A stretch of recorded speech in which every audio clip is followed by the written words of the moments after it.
Alors, moi, ça fait 13 ans que je suis psy, mais effectivement, depuis 5 ans, il y a une énorme progression, ou régression, ça dépend dans quel sens on se met.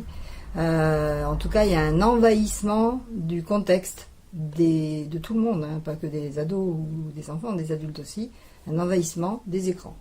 Disons que tout le monde est tout le temps, ou quasiment tout le temps, sur les écrans. Et donc, effectivement, il y a des effets. Mais je suppose que tu vas me poser la question après. Après, ce qui a pu l'amener à s'intéresser à ces questions-là? Alors, c'est que des très bonnes questions. Hein. Voilà. Alors en effet, moi j'étais pas partie là-dessus, parce que moi je suis plutôt hermétique aux écrans. Enfin, je dis ça, je les ai tous, mais au départ j'étais plutôt hermétique. Et puis bon, il se trouve que j'ai été obligée de m'en servir. Mais surtout, j'ai constaté, donc dans les 5 dernières années, que les enfants ou les ados avaient de moins en moins d'attention en classe. Les enseignants, que je vois aussi, me disaient aussi, ils ont de moins en moins d'attention. On ne peut plus les capter. 20 minutes et c'est tout. Après, il faut vraiment trouver des astuces pour arriver à les mobiliser. Voilà. Donc ça fait partie directement de ce qui m'intéresse, puisque ce qui m'intéresse, c'est le cerveau. Et comment on peut modifier des zones du cerveau. Et il s'avère que oui, il y a des zones du cerveau qui se modifient. Plus on commence tôt, et plus ça se modifie. Irrémédiablement. Donc en fait, pour l'instant, on est à notre époque, juste maintenant, et pour votre génération, vous êtes des personnes qui avaient commencé les écrans vers 7 ans, 8 ans. C'est ça? Ouais, 7, 8, 9, on va dire. Voilà. Bon. Ceux qui viennent après vous commencent les écrans tout petits, des bébés. Et donc là, on va vraiment avoir, dans les 10 années qui viennent, de grosses difficultés. C'est là qu'on va le voir. Pour l'instant, on est encore comme ça. Bon, c'est pas grave. Après tout, l'autre, il joue aussi. Alors, bon, moi aussi, qu'est-ce que ça va me faire si je réponds à des textos ou si je vais sur Insta ou Snap, qu'est-ce que ça peut faire? Ça change rien. En fait, si, mais parce qu'on commence juste à s'en rendre compte. Les effets positifs. Pas énormément. Voilà. Ouais. Donc sur les effets positifs, en tout cas pour les enfants et ados, pour être concis, il n'y en a pas. Il n'y a pas d'effet positif. Quand on lit que les jeux vidéo, par exemple, donnent des aptitudes, des réflexes, c'est faux. Et quand on creuse un petit peu les études qui affirment ce genre de choses, on s'aperçoit que soit c'est des études qui ont été commanditées par l'industrie du jeu vidéo, soit c'est des interprétations d'études qui sont complètement farfelues. Après, bon, sur les effets négatifs, Muriel pourra vous en parler plus en détail, mais sur le cerveau, notamment des plus jeunes, il y a effet d'accentuation des troubles du comportement, il y a énormément d'effets négatifs, et surtout ça modifie la structure neuronale quand c'est utilisé dès le plus jeune âge, de façon irrémédiable. Et ça, après, on ne peut pas y faire grand-chose. Je pense que sur ça, Muriel pourra développer plus. Ouais, c'est ça, c'est un peu... parce qu'on a dit tout à l'heure, le problème c'est la dédramatisation en fait de l'outil. Parce que si c'était de la drogue, on dirait non. Les parents diraient non, tu te drogues pas, t'arrêtes. Voilà, bon, après on peut toujours le faire en cachette, mais je veux dire, les parents ne seraient pas d'accord. Or là, ils sont d'accord. Ils sont d'accord déjà pour la première chose, c'est que c'est un éducateur. T'es dans la voiture, pour pas te disputer avec ton frère, on te passe une console. Une console chacun, on est tranquille. T'es dans une salle d'attente, plutôt que de donner des grands coups de pied dans la chaise, on te donne une console et t'es tranquille. Et la fois d'après, si t'as pas la console, tu tapes dans la chaise, comme ça on te donne la console. C'est pareil quand on est avec des amis. Pour avoir la paix, les adultes donnent des écrans aux enfants. Et ainsi de suite. Donc les adultes sont pas... en fait, ils sont pas conscients. Voilà, ils sont pas conscients. Parce que quand on les a en face, ils réagissent. Alors, maintenant, ta question, c'est qu'est-ce que ça fait sur le cerveau? Il y a une étude comme ça du professeur Phil Reed au Pays de Galles qui est un petit peu choc, qu'on peut citer, parce qu'ils ont scanné le cerveau de jeunes, d'ados et de jeunes adultes qui ont chacun passé plus d'1 heure par jour sur les réseaux sociaux depuis l'adolescence jusqu'à l'âge adulte, à la fac. Et ils se sont aperçus qu'au bout de 10 ans, ça avait causé des dommages cérébraux comparables à ceux d'une méningite. Méningite, c'est une infection cérébrale. C'est une maladie assez grave. Et ça, c'était plutôt choquant quand ils ont conclu leur étude par ça. Ouais, quand on voit que... Enfin, je sais pas si vous le faites, vous, mais il y en a qui dorment avec le téléphone sous l'oreille. Voilà. Là, une étude vient juste de sortir en montrant... Enfin, c'est des soupçons, des gros soupçons sur le lien entre l'utilisation des téléphones et la fécondité. Ça veut dire que, je sais pas, il y aurait peut-être, probablement, des effets sur le fait de pouvoir avoir des enfants ou pas plus tard. Donc c'est quand même important. Mais tout ça, on se dit, non, c'est pas grave. Bon, après, on n'est pas obligé de vouloir des enfants, hein, c'est pas ce que je dis, mais voilà, ce sont des effets, voilà, qu'on ne pense pas du tout à ça. De la même manière que quand tu es à la campagne, eh bien, le téléphone, c'est bien plus dangereux que quand tu es en ville. Parce qu'en fait, il doit capter les réseaux. Et des fois, ça fait, tu sais, ça passe pas, ou... et en fait, là, il faut arrêter de téléphoner. Il faut pas le faire. Donc, l'idéal, c'est d'avoir une oreillette comme ça, mais de pouvoir l'éteindre aussi, puisque, bon, il y a quand même des transmissions d'ondes. Donc, en fait, ce que ça fait, j'ai des gestes, donc, désolé pour les auditeurs, mais en fait, dans ton cerveau, ça fait comme ça. Donc, tu te poses une question, hop, les fils se touchent, et ça répond à la question. Genre, où j'ai mis mes lunettes, paf, tu te rappelles où tu as mis tes lunettes, ou comment s'appelle mon chanteur préféré, tac, ça connecte et tu te rappelles de ton chanteur préféré. Avec les écrans, c'est comme s'il y avait deux petits bras sur les connexions du cerveau qui empêchent que ça se touche. Ce qui fait que tu peux te retrouver, tu es dans la chambre, tu vas dans la cuisine, c'est plus ce que tu viens chercher. Bon, là, tu repars dans la chambre. Ou alors, tu veux parler de ton acteur préféré parce que tu as vu un film et impossible de dire son nom, tu vois, t'arrives pas. Donc ce sont des choses comme ça qui peuvent se passer. Mais les effets négatifs... nous, on fait des formations dessus, donc on en a pour des jours, tu vois, à expliquer tout ce que ça peut faire comme effet négatif. La seule chose que ça fait, c'est qu'on est très rapide avec les doigts. Bon, il y en a qui me disent, des ados, moi, ils me disent, je passe, bon, combien tu passes de textos? Je sais pas vous, les filles, combien vous en passez, mais bon. Combien tu passes de textos? Ils me disent, bon, je sais pas, 450 à peu près, par mois. Bon. Je dis, mais comment tu fais pour les passer en cours? Il me dit, ah, mais pas de problème, quoi. Je connais tout et tes touches, j'ai pas besoin de regarder. Faites ça, vous. Ah, voilà. Il y en a parmi vous qui arrivent à passer des textos sans regarder? Ouais. Ça avec les petits téléphones. Ouais. Donc, effectivement, comme effet positif, il y a une grande souplesse des pouces.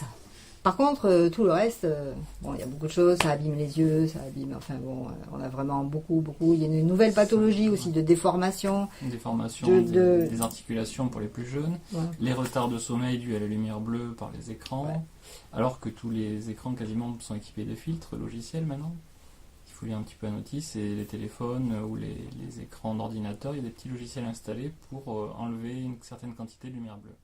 On lui a demandé si il y avait des conséquences sur les jeux violents par rapport à ceux qui sont plus tranquilles. Alors pour les jeux vidéo, déjà c'est vrai que la violence dans les jeux vidéo, elle n'est pas forcément partout la même. Mais bon, les jeux vidéo ont un impact globalement négatif, surtout sur les enfants scolarisés, parce qu'il y a un facteur d'addiction dedans. Et les jeux vidéo violents, comme Muriel pourra développer plus amplement, ils causent plus d'agressivité et ils changent le comportement, surtout chez les enfants et ados qui sont en pleine croissance et qui sont en train de construire justement leur personnalité. Et ça, c'est des modèles qui sont même inconsciemment intégrés au cerveau et qui peuvent changer carrément la personnalité dès le départ des enfants. Ouais. En fait, il y a des zones dans le cerveau, je vais essayer de dire simplement, il y a des zones dans le cerveau qui se modifient. En fait, plus on voit des scènes violentes, et moins on réagit. Genre, tu vois quelqu'un qui se blesse, la première fois, c'est voilà, tu fais comme ça. Et puis, si tu en regardes beaucoup, à la fin, il tombe, il se fait mal, il tombe, il se fait mal, et ça fait rien. Le problème, c'est que ce qui se passe là, ça ne se passe pas que sur les écrans, ça se passe aussi dans la vraie vie. Donc, tu vois une agression dans la rue, en fait, c'est comme si tu étais sur un film. Tu n'as pas l'impression que c'est bien grave. Il y a une espèce de dédramatisation. Et c'est pas que comportemental, c'est vraiment une aire cérébrale qui se modifie. Vraiment. Donc ça, c'est un effet. On voit, ça aussi, les enseignants nous disent, on a des agressions, des gestes de violence de plus en plus tôt. Moi, on connaît pas mal d'enseignants de maternelle, voire de crèche, qui nous racontent des choses incroyables, quoi. Comment des enfants à 4 ans ont des gestes déplacés, recommencent le geste déplacé, et si la maîtresse dit non mais t'arrêtes, il lui fait un doigt d'honneur. Il y a des choses que l'enfant peut pas inventer. Oui, mais de plus en plus, même en crèche. Donc ça va loin, parce que les enfants de plus en plus petits ont accès à ça, mais pas forcément. Par exemple, il y a un grand frère. Souvent les grands frères, parce que les garçons jouent plus, et les filles sont plus sur les réseaux. Souvent aussi, les adultes sont mal renseignés sur le contenu des jeux. Oui, aussi. Mais même quand ils voient interdit à 18, ils se doutent bien que c'est pas à 18 violons, quoi. C'est à 18 ans. Ils regardent pas, en général. Bon.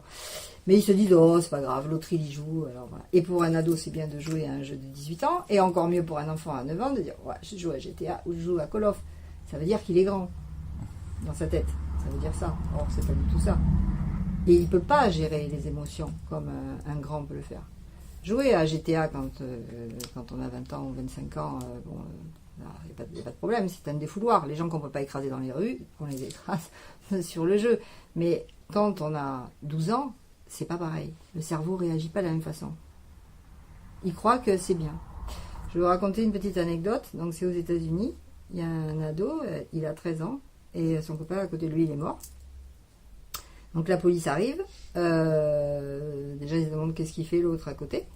Et il lui dit qu'est-ce que tu fais? C'est toi qui as tiré? Et il dit bah oui. Et il dit et qu'est-ce que t'attends? Il dit sa seconde vie. À 13 ans quand même. Donc voilà. C'est un peu extrême. C'est un peu extrême. Mais enfin bon, ça existe. C'est la vérité. Et à 9 ans, un enfant, il serait tout à fait capable d'attendre que les choses... Donc là, il y a une réelle confusion entre le réel et le virtuel, quoi. Ah, exactement. Et avec les casques, parce que on travaille beaucoup avec les casques virtuels, c'est encore pire, parce que là, on est dedans, mais c'est incroyable. C'est incroyable. Il va y avoir dans les parce que le casque, ça va se généraliser. Et on va vraiment être dans des mondes virtuels. Chacun aura son casque et va se déplacer dans la rue. Et personne ne verra personne, parce que bien sûr, vous ne voyez pas, personne ne voit personne.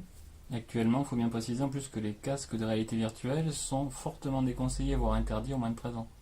Pour plein de raisons neurologiques et sur les ophtalmos aussi le déconseillent. Donc ça, les parents sont peut-être pas forcément non plus informés. La règle numéro 1, c'est que c'est toi qui dois maîtriser l'écran et pas l'écran qui doit te maîtriser. C'est toi qui dois contrôler l'écran et pas lui qui te contrôle. C'est un peu comme la drogue, ça. Les gens qui se droguent beaucoup, ils pensent qu'ils arrêtent quand ils veulent. Sauf que c'est faux. Ils n'arrêtent pas quand ils veulent. Ils arrêtent quand ils peuvent. Donc quand ils ont de l'aide. Donc quand on est addict aux écrans, c'est extrêmement difficile. Tout seul, c'est quasiment impossible. Alors après, il y a des techniques aussi pour arrêter, qu'on développe aussi en conférence ou en formation pour aider les gens à freiner. Parce que si on enlève un écran à un ado maintenant, mais c'est pas compliqué, il va aller ailleurs. Si les parents coupent le Wi-Fi, c'est pas grave, il va craquer le Wi-Fi du côté, celui d'à côté. Donc c'est pas compliqué, comme les parents de toute façon comprennent rien. Donc c'est vite fait. Alors une utilisation optimum des écrans, c'est une utilisation responsable des écrans. C'est pareil qu'avec le chocolat. C'est quoi une utilisation optimum du chocolat? Sans manger pour avoir la dimension de plaisir. Si tu manges 5 plaques par jour, il n'y a plus la dimension de plaisir, il y a la dimension d'addiction. Voilà, c'est un petit peu ça. On lui a aussi demandé si ça jouait sur la scolarité et sur la concentration en classe. Alors l'attention, on en a parlé tout à l'heure. Voilà, donc il y a vraiment un déficit d'attention de plus en plus important. Et sur les résultats scolaires, non seulement les écrans, ça diminue. Là, il y a plein d'études qui le montrent, que ça diminue les résultats scolaires. Ça augmente l'absentéisme, parce que les gens ils n'ont plus envie d'aller à l'école. Et puis aussi, par rapport au réseau, vous le savez, de toute façon, avant, quand tu te disputais avec une copine, tu te disputes avec la copine. Et puis voilà, il y en a 2-3 qui le voient. Maintenant, quand tu te disputes avec quelqu'un, tu le balances sur les réseaux. Et la fille, après, si jamais elle est humiliée, elle ne veut plus aller à l'école. Parce que tout le monde le sait. Donc c'est différent. Les écrans, ça, si tu veux, ça inonde de comme ça, en fait, ça se répand un peu partout. Et quand il y a un petit problème, le problème, il est démesuré. Il est vraiment... c'est amplifié. Voilà, donc oui, il y a un problème avec les résultats scolaires. Tu veux rajouter quelque chose là-dessus? Oui, il y a vraiment beaucoup d'études qui ont démontré que les écrans... les enfants et les ados qui étaient très très consommateurs d'écran, même pour le travail, n'avaient pas forcément de meilleurs résultats, voire même de moins bons résultats que ceux qui les utilisaient très modérément, avec une utilisation minimum pour les devoirs, pour les travaux qu'on leur demande en cours, mais qui à côté lisaient plus de livres. Et là on voit un parallèle, c'est vraiment canyon qui se crée entre les deux mondes, ceux qui sont très très consommateurs d'écran, qui jouent avec les écrans, qui regardent des écrans et qui travaillent avec, ont de moins bons résultats que ceux qui ne les utilisent que quelques minutes, juste le strict nécessaire pour faire les devoirs et le travail qu'on leur demande. Les problématiques, elles sont différentes évidemment en fonction de qui est concerné. Les ados, c'est vraiment quand ils sont à bout, mais sinon c'est rarement eux qui font la demande du retrait ou de la diminution des écrans, évidemment. Après, les éducateurs, ils disent que voilà, les ados ont des troubles de comportement de plus en plus tôt, de plus en plus violents. Il n'y a pas de prise sur eux, il n'y a plus de prise parce que on n'est plus dans de la punition, donc en fait, il n'y a plus rien, et en fait, ils font ce qu'ils veulent. Et voilà. Les enseignants, ils se plaignent à cause de l'attention, à cause de l'absentéisme, mais aussi à cause d'un comportement parfois inadapté, ou alors complètement rêveur. Donc, ou il est inadapté, l'élève, ou alors il rêve. Voilà. Les élèves qui sont trop sur les écrans. Et puis, il y avait qui encore, les éducateurs? Les parents. Les parents, ou ça les arrange, ou alors quand ça les arrange plus, ils crient. Voilà. Donc, moi, des fois, ils sont en face et j'explique les taux, les doses d'écran qu'on doit avoir en fonction des âges. Et ce qu'on ne doit pas faire, c'est-à-dire pas d'écran dans la chambre, la nuit, jamais. Tant qu'il y a des études, il n'y a pas d'écran dans la chambre. Et les parents disent, ah tu vois, je te l'avais dit. C'est pas à l'ado à fixer les règles, c'est aux parents à fixer les règles. Voilà, c'est comme aller à table avec un téléphone. Vous le faites? Il y en a qui vont à table avec un téléphone? Non, on peut pas. Il y en a qui le font, hein. Donc, non, ça se fait pas. De toute façon, oui, mais quand vous voyez même vous, entre élèves, la plupart du temps, ça se passe comme ça. Sinon, on filme des fois. Chacun a son portable, chacun a son téléphone. Et les gens ne communiquent pas. Sauf que des fois, ils jouent ensemble à la même table, à travers le téléphone. Donc, voilà. Donc les gens sont ensemble, mais ils ne sont pas ensemble. Donc, on a aussi voulu savoir s'il y avait une prise de conscience de ces problématiques de la part des patients. Les enfants, non, parce que pour eux, c'est normal. C'est plutôt ceux qui sont privés d'écran qui trouvent que c'est pas normal, parce qu'ils ne comprennent pas ce que ça peut faire. Mais ceux qui sont sur écran, non, ils trouvent que c'est tout à fait normal, tout va très bien. Au contraire, s'ils pouvaient en avoir plus, ça serait mieux. Et puis les parents, ça dépend. Il y a moi je vois ici au cabinet une plus en plus grande scission entre les parents où il n'y a pas d'écran, il n'y a même pas de télé à la maison. Donc c'est une élite, voilà. Et puis l'autre côté, où c'est le contraire. Toutes les chambres, parce que moi je travaille sur l'hôpital, toutes les chambres de tous les enfants sont équipées de tous les écrans. Tous. Dès tout petits. Parce que les parents pensent, ces parents qui sont défavorisés, pensent que les écrans, ça va être bien parce que ça va leur apporter tout ce qu'ils n'ont pas eu, tout ce qu'ils n'ont pas eu eux, et que comme ça ils vont pouvoir apprendre mieux, comme ça ils vont pouvoir communiquer mieux, savoir plus de choses. Je pense que ça doit être pour ça. Et je lui ai finalement demandé quel était le rôle des écrans sur les relations sociales. C'est un peu ce que je te disais tout à l'heure, les relations sociales sont un peu biaisées parce que oui, on est ensemble, mais non, on n'est pas vraiment ensemble. Et puis parce que la moindre chose qu'on dit, elle peut être répétée, divulguée, donc du coup, on peut être aussi plus méfiant, faire attention à ce qu'on dit, à qui on le dit, parce que sinon, ça va passer. Et là, c'est maintenant, parce qu'au début, c'était le contraire. Il y avait des photos partout, dans tous les sens, il y a eu des dérives. Un petit peu moins maintenant, ça commence à régresser, surtout avec les filles, parce qu'on se dit, pourquoi on la mettrait pas sur Facebook? Pourquoi, puisque je peux y aller à 13 ans, pourquoi je peux pas y aller à 9 ans? C'est quoi la différence? Et en fait, il y a de la différence, parce qu'on a retrouvé il y a eu des gros problèmes, voilà. Il y a eu des problèmes de harcèlement aussi, donc ça, dans les relations sociales. Mais l'écran en lui-même, il n'est pas négatif. Moi, je ne suis pas contre les téléphones, ni contre les autres écrans, parce que j'aurais du mal, parce que je les ai tous, mais bon.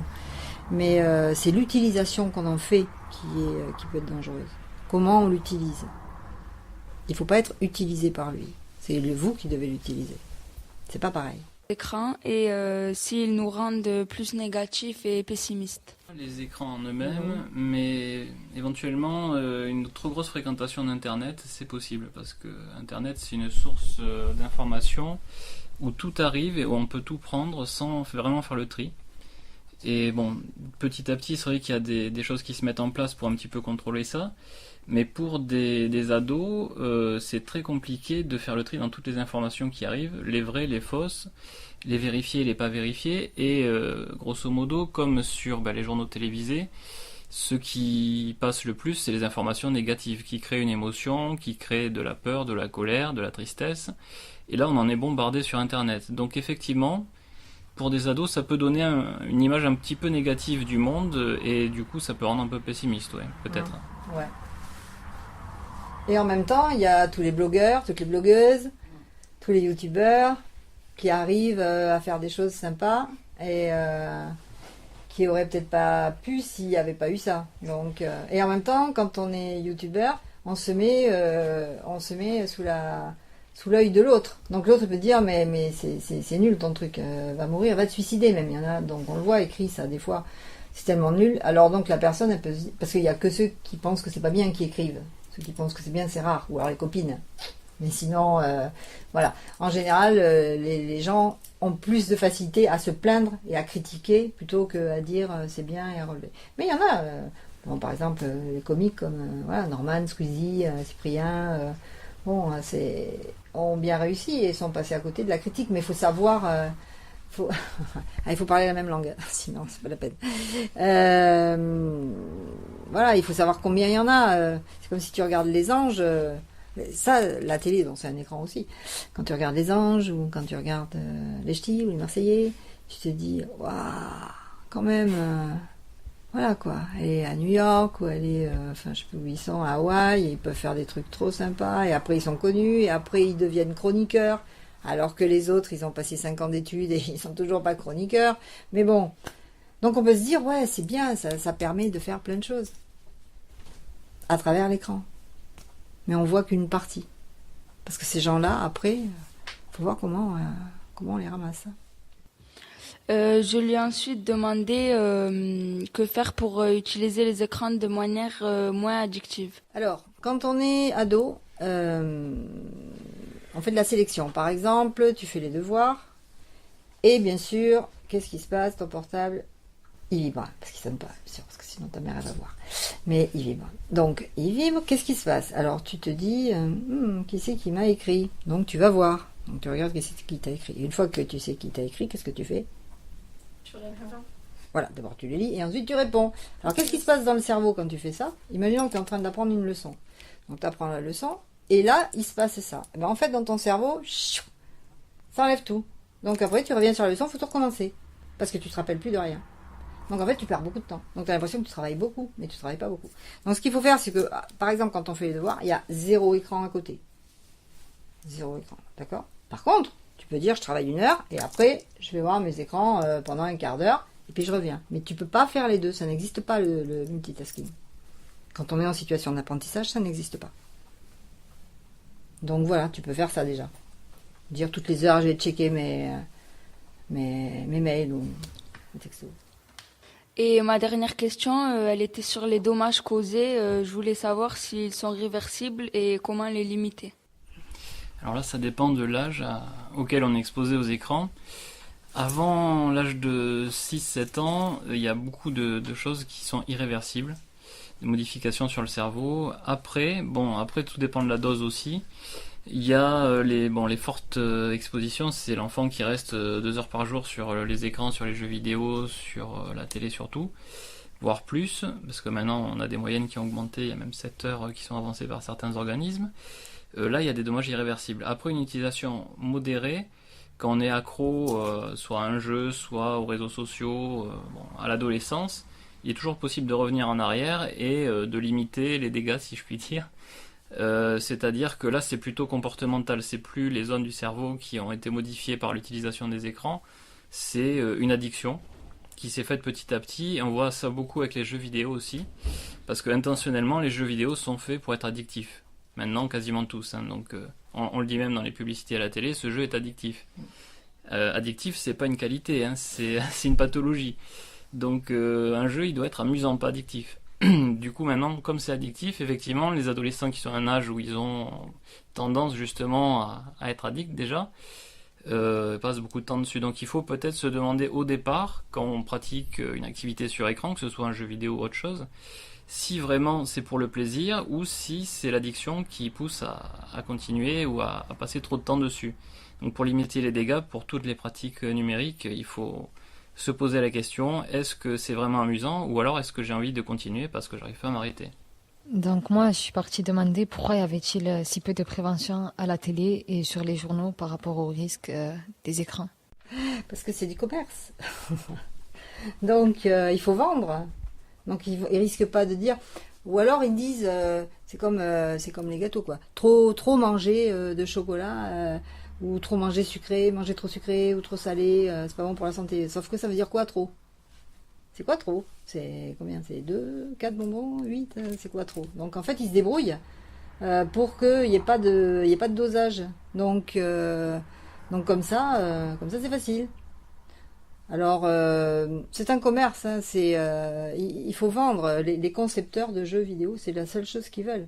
Ce que je peux vous dire quand même, c'est que ceux qui créent les jeux vidéo, donc ceux qui sont à la Silicon Valley, ils mettent leurs enfants dans des écoles Waldorf, c'est-à-dire des écoles où il n'y a pas d'écran, il y a 0 écran. Pourtant, il pourrait y en avoir toutes les 10 cm, hein, vu ce qu'ils ont, mais il n'y en a pas. Donc, ça répond à la question. Si c'était bien, ils le remettraient. Hein. Ensuite, je lui ai demandé quels étaient les avantages des écrans dans nos vies et par rapport à notre accès à la culture et aux informations. Bah, c'est un peu ce qu'il disait. C'est-à-dire que l'information, nous, en formation, on apprend aux gens, tu vois, par exemple, tu vois une photo, est-ce qu'elle est vraie, est-ce qu'elle est fausse, elle a été prise quand, elle correspond à quoi. Donc ça, on apprend aux gens à le faire. Mais tout le monde ne va pas chercher pour toutes les images, est-ce que c'est vrai, est-ce que c'est faux. En plus, les infos, elles défilent tellement vite, t'as pas le temps de te poser dessus. T'en vois une, il y en a une autre, t'as pas le temps de regarder et d'aller voir si l'info, elle est vraie ou fausse. Donc toi, t'absorbes, on t'a dit ça, bon, bah alors ça, c'est vrai. Voilà. Toi et les autres, hein, je veux dire, toi, c'est tout le monde. Tout le monde. Mais c'est vrai que ça facilite, facilite, aussi, hein. Ça facilite l'accès à la culture, ça facilite l'accès à toutes sortes de données, on peut apprendre des choses tout seul grâce aux nouvelles technologies, ça rend l'information plus fluide puisqu'on peut soi-même dire ce qui s'est passé et en direct témoigner de certaines choses sur internet. Bon, même si ça peut le rendre aussi plus obscur parce qu'on ne sait plus où on en est avec tous les témoignages qu'on peut trouver. Mais ça donne un accès à la communication, à l'information, à la culture qui est plus rapide. Le plus dur étant justement de sélectionner ce qu'on veut apprendre avec ça et ce qu'on veut en faire. Tu veux aller dans un musée, tu peux pas y aller parce que c'est trop loin, donc tu peux visiter, faire des visites virtuelles, par exemple. Ou tu veux, je sais pas, tu veux faire un gâteau, tu vas avoir un tuto, forcément. C'est plus facile de faire le gâteau. Bon, c'est moins créatif, mais c'est plus facile. Les simulations aussi qui donnent, qui sont assez efficaces. Notamment, il y a eu des simulations pour le permis de conduire, pour des choses comme ça. Bon, bien entendu, les enfants ne jouent pas à ça, parce que... mais ça, on s'en aperçoit sur les pilotes, sur les chirurgiens. C'est un domaine où, à moindre coût, on peut apprendre et reproduire des actes d'une façon assez réaliste. Et ça, c'est vrai que les enfants, les ados s'y intéressent pas du tout. Pourtant, c'est des domaines où on apprend des choses tout en s'amusant quand même un petit peu. Ah oui, vous pouvez faire de la programmation aussi. Ça, c'est bien. Aussi. Mais c'est pas pareil. La première question, c'était quelles zones du cerveau étaient stimulées par les écrans? Ouais, c'est ça active. En fait, il y a une activation de certaines zones qui sont liées à la récompense. En fait, quand on joue, ce qu'on cherche, c'est une récompense immédiate. Pour les jeux, hein, je parle. C'est la récompense immédiate. Et c'est pour ça que les jeux les plus addictifs sont les jeux les plus... les moins intelligents, on va dire. Donc, des jeux de tir, tu vois, en rafale ou comme ça. Oui, dans Call of, où tu tires, t'es jamais mort. Donc voilà. Alors qu'il y a des jeux de guerre, par exemple, qui peuvent être pas mal parce qu'il faut beaucoup réfléchir. Et une fois que t'es mort, t'es mort. Donc, je suis pas non plus contre la guerre, voilà. Mais il faut pouvoir gérer, pouvoir gérer les choses. Et ça modifie toutes les zones du cerveau, comme on l'a dit depuis tout à l'heure. Vraiment, toutes les zones sont modifiées. Des fois en bien, mais rarement, et souvent en mal, malheureusement. Surtout si tu l'utilises trop. Ouais, c'est l'utiliser un peu, c'est bien, il n'y a pas de problème. Les jeux comme Candy Crush ou Clash of Clans, où on est continuellement récompensé, où on doit débloquer du contenu pour passer au niveau suivant, au palier suivant, ça exploite à fond ce système, ce mécanisme des zones de récompense. Donc à chaque fois qu'on a gagné un petit quelque chose, que ce soit des gemmes, des pièces d'or, un niveau supplémentaire, un objet, on a une récompense. Et il y a un parallèle qui se fait avec les enfants qui sont en cours après, qui étudient. Là, ils passent 2 heures ou 3 heures à travailler, ils font une interrogation et il n'y a pas de récompense immédiate. Ouais. Donc pour les plus jeunes, le cerveau, il fait le lien entre les deux. Il se dit les jeux, on est récompensé, on gagne des choses tout de suite. À l'école, on s'embête, quoi. C'est pas pareil. C'est pas intéressant. Donc ça fait baisser la motivation pour tout ce qui est études, où il y a absolument plus aucune récompense. Donc quand on parle de récompense, c'est pas des cadeaux, c'est pas des notes, hein, c'est la motivation même à travailler. C'est ce qu'on gagne tout de suite quand on fait quelque chose. Et c'est la première chose que les ados perdent, c'est la motivation à travailler. Il n'y a plus de motivation. Et c'est pas que parce qu'il y a du chômage ou des choses comme ça.